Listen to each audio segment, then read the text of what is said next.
uminom ka ng Robitussin para hindi galing na ubo mo. Para mali sa galina, ang napili mo. Yo, Asabi, your pharmacist. Ang Robitussin expectorant ay para sa ubong may plema at nanangon ng gusa para sa ubong may plema.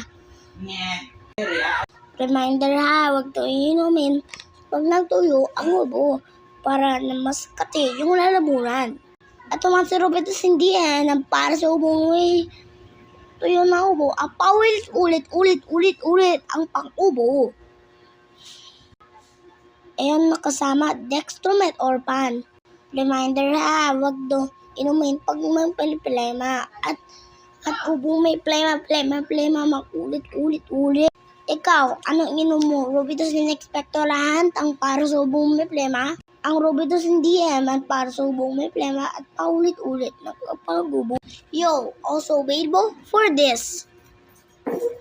Yo, nakasama Pfizer with at saka Halon PH ng Whitehall na salamat po. Goodbye po.